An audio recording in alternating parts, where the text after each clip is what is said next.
Fidèles amis, vous qui suivez les programmes de Notre-Dame TV, je suis très heureux de vous retrouver à la faveur de cet enseignement qui porte sur la Semaine Sainte. En effet, avec le dimanche des Rameaux et de la Passion du Christ, l'Église entre dans la Semaine Sainte qui prend fin avec le dimanche de Pâques. Et au cours de cette semaine, nous faisons mémoire des derniers jours de Jésus, de son dernier repas, de sa passion, de sa mort et de sa résurrection. C'est dans ces événements que prend sens et origine le mystère de Pâques, qui est la première et la plus importante fête de l'Église catholique, car ce fut la fête de Pâques que les premiers chrétiens ont commencé à célébrer avant les autres fêtes comme Noël, l'Ascension, l'Assomption de la Bienheureuse Vierge Marie, la Toussaint, etc. Ainsi, la première fête, la plus grande fête, la fête la plus importante de l'Église et dans l'Église, c'est la Pâque. Et c'est elle que les premiers chrétiens ont commencé à célébrer. Revenons à la Semaine Sainte, sujet de notre enseignement. Elle commence donc avec et par le dimanche des Rameaux et de la Passion, qui nous rappelle l'entrée triomphale de Jésus dans sa ville royale de Jérusalem, symbole d'un roi qui entre dans sa ville sous les clameurs, les acclamations, les chants et les pas de danse de son peuple. Mais étant donné que la royauté de Christ n'est pas de ce monde, comme lui-même l'a dit à Ponce Pilate durant son procès, il n'est pas entré dans Jérusalem pour se faire reconnaître et couronner comme roi. Il y est entré pour accomplir la volonté de Dieu, souffrir la croix, mourir sur la croix, puis ressusciter pour nos péchés. Et comme le firent les filles d'Israël, nous l'avons fait en acclamant le Christ jusque dans son entrée triomphale à Jérusalem. Le lundi saint, le mardi saint et le mercredi saint préparent les chrétiens à entrer dans le mystère de la passion, de la mort et de la résurrection de Jésus. Le jeudi saint nous rappelle le dernier repas de Jésus avec ses disciples. C'est au cours de ce repas que Jésus a institué l'Eucharistie, qui est son propre corps et son propre sang, livré et versé pour nous. Il nous rappelle le sacrifice que Jésus a accompli et il accomplira le vendredi saint, repas de la vie éternelle, sacrifice de la nouvelle alliance. Le vendredi saint nous rappelle la passion et la mort de Jésus sur la croix. C'est un grand jour. Voilà, c'est un grand jour. Et ce jour-là, l'Église veut que ses fils et ses filles adorent le Christ crucifié sur la croix. C'est un grand jour de pénitence, de jeûne complet et obligatoire, de demande de pardon, de confession des péchés. Ces jours-là, les chrétiens, à travers donc un jeûne complet et obligatoire, entrent au-dedans d'eux-mêmes pour se vider de leurs péchés, pour se vider d'eux-mêmes, afin de s'unir à Jésus dans sa passion et dans sa mort, pour ressusciter avec lui au matin de Pâques. Ils vénèrent profondément la croix de Christ, instrument de salut, symbole de la victoire sur la mort. Enfin, quand il s'agit du samedi saint, il prépare les chrétiens immédiatement à attendre la fête de la résurrection, c'est-à-dire la fête de la Pâque, qui est déjà proche, mais qui n'est pas encore là. Ils attendent que le Christ, qui est la lumière du monde, se lève. Et pour ce faire, ils laissent leur sommeil, se réunissent, se recueillent, se retrouvent dans la prière, l'écoute de la parole de Dieu, attendant que surgisse la lumière de la résurrection pour illuminer le monde entier. Et c'est ce que signifie la vigile ou la veillée pascale. Le cœur de la Semaine Sainte est bien constitué du jeudi saint, du vendredi saint et du samedi saint. Et chaque jour saint a une grande prière et il est conseillé à tout chrétien, à toute chrétienne de faire tout son possible pour y participer. C'est pour cela que ces prières sont placées généralement les matins, de sorte que la majorité des chrétiens puissent y participer, car ces prières nous préparent à la résurrection de Pâques. Le jeudi saint a une prière le matin et le soir, la messe se poursuit avec et par une grande adoration de l'Eucharistie. Le vendredi saint a également sa prière le matin. Et durant les jours, on choisit un moment propice pour faire le chemin de croix. Et dans plusieurs endroits, c'est au milieu du jour pour correspondre au moment de la mort de Jésus sur la croix. Mais, chers amis, je vous en supplie, ce n'est pas une obligation. Ce n'est pas obligé de faire le grand chemin du vendredi saint à 12h, 12h30, 13h, parce qu'on veut correspondre au moment de la mort de Jésus sur la croix. Ce n'est pas une obligation de l'Église. D'ailleurs, les premiers chrétiens n'ont pas commencé à faire le chemin de croix. Donc, le chemin de croix, malgré son importance, c'est un signe de notre amour pour le Christ, de notre attachement à Jésus, de notre fidélité à Jésus. De grâce, ne dites pas que le chemin du vendredi saint, c'est obligatoirement à midi ou à 13h pour correspondre exactement à la mort de Jésus. Voilà, donc je dis que ce n'est pas une obligation. Voilà, et il est même déconseillé de ne pas le faire dans les endroits de forte chaleur pour éviter des coups de soleil qui peuvent être dangereux, pour ne pas dire mortels. Voilà. Et le soir, l'on se rencontre encore pour faire mémoire de la passion et de la mort de Jésus sur la croix, pour vénérer sa croix, pour prier pour l'Église, pour le monde et les chrétiens à travers la grande prière universelle de l'Église. Le samedi saint a également sa prière pour le matin. Et le soir, durant la vigile pascale, la veillée, les chrétiens se retrouvent, se rassemblent pour veiller, prier, attendre la résurrection de Christ par la prière et l'écoute de la parole de Dieu. Et toutes ces célébrations se terminent avec et par le dimanche de Pâques, qui est, je vous le rappelle, la première, la plus grande fête de l'Église. Ainsi, ce n'est pas Noël qui est la première ni la plus grande fête chrétienne, mais bien Pâques.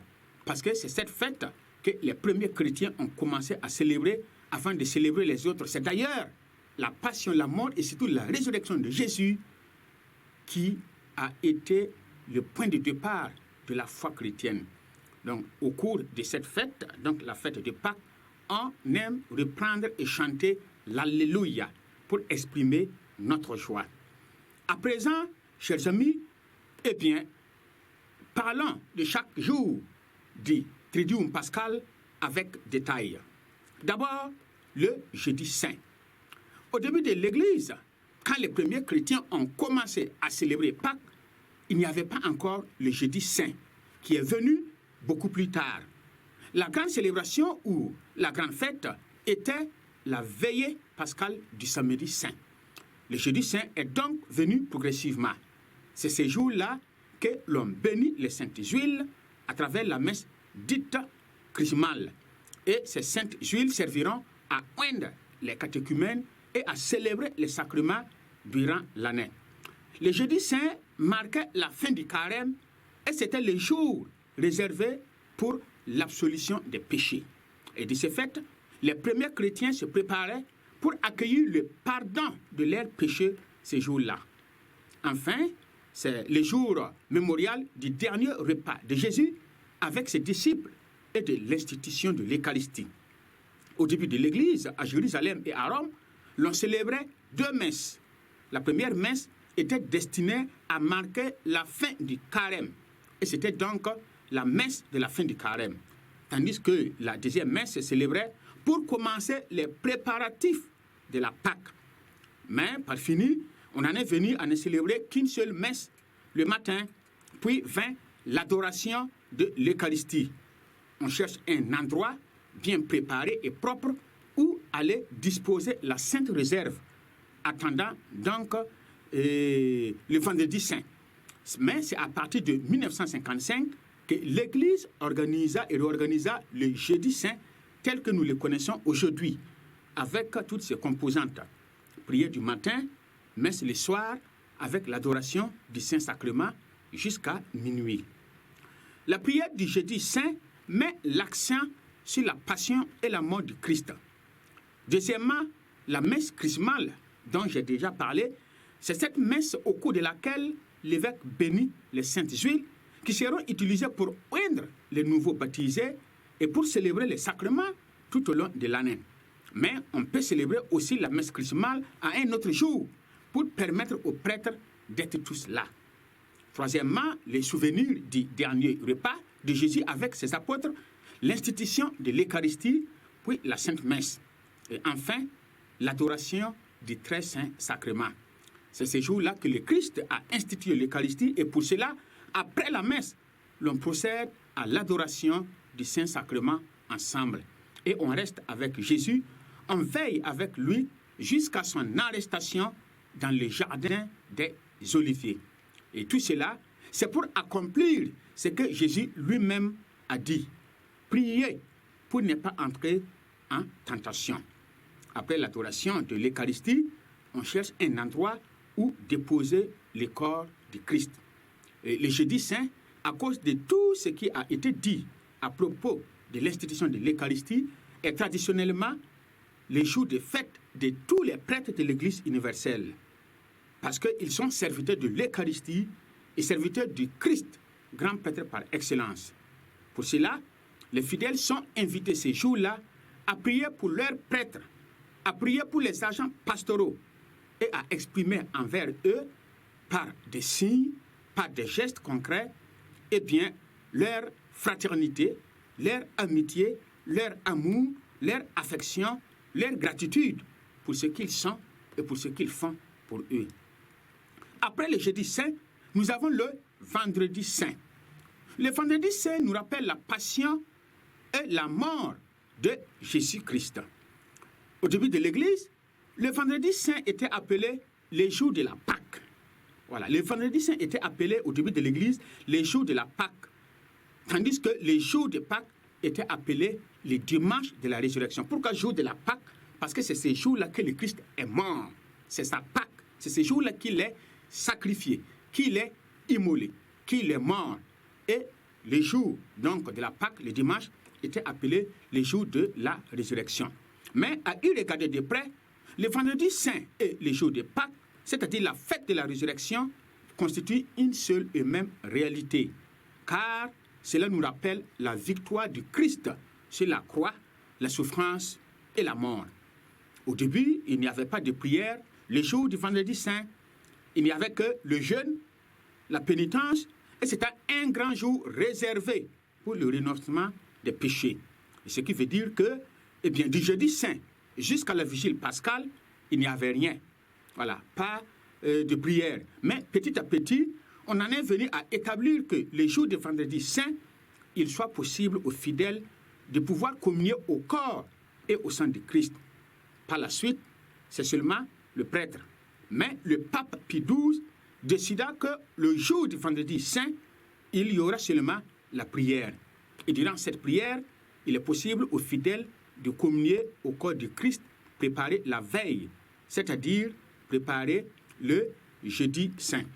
Et la prière du vendredi saint est organisée autour de 4 parties essentielles. D'abord, la liturgie de la parole. La liturgie de la parole et les lectures nous parlent toutes justement du mystère de Pâques. Surtout la première lecture. La première lecture qui parle déjà eh bien, du mystère de Pâques. Et l'évangile selon Saint Jean. Deuxièmement, la grande prière de l'Église universelle pour le monde, pour les hommes, pour l'Église elle-même. Troisièmement, il y a la vénération de la Sainte Croix. Il faut dire que la vénération de la Sainte Croix a d'abord commencé à Jérusalem pour être ensuite une pratique de l'Église universelle. Donc elle a commencé à Jérusalem et elle se faisait sur le mont Golgotha où le Christ a été crucifié et où il est mort. Mais progressivement, la vénération de la croix est devenue une pratique de l'Église universelle. Cependant, sachons que ce n'est pas le bois de la croix que nous vénérons, mais c'est le Christ crucifié, mort sur la croix, que nous vénérons et adorons. Voilà, c'est le Christ crucifié et mort sur la croix que nous vénérons et adorons. Pour finir, en quatrième position, il y a la communion au corps du Christ. Elle réalise le lien entre le jeudi saint et le vendredi saint qui constituent une seule et même réalité. Et si l'on ne célèbre pas de messe le vendredi saint, cela veut dire qu'ils sont un, vendredi saint et jeudi saint. Et les fidèles ont toujours besoin du corps de Christ pour ne faire qu'un. Pour finir, il y a le samedi saint, qui est principalement marqué par la vigile ou la veillée pascale. Comme nous l'avons déjà souligné, la fête de Pâques est la première fête célébrée par les premiers chrétiens, et donc par l'Église. Et le cœur de cette fête constitue la veillée du samedi saint. Et la veillée du samedi saint est divisée en trois grandes parties. D'abord, il y a les lectures, voilà, des chants, des prières qui nous rappellent le mystère de notre salut advenu dans la passion, la mort et la résurrection de Jésus. Puis vint le baptême des catéchumènes et enfin l'Eucharistie. Au début, il n'y avait pas le cierge pascal. Voilà. Au début, il n'y avait pas le rite du cierge pascal, c'est-à-dire cette grande bougie, voilà, qui brûle du début jusqu'à la fin de la veillée et qu'on allume au début de la veillée.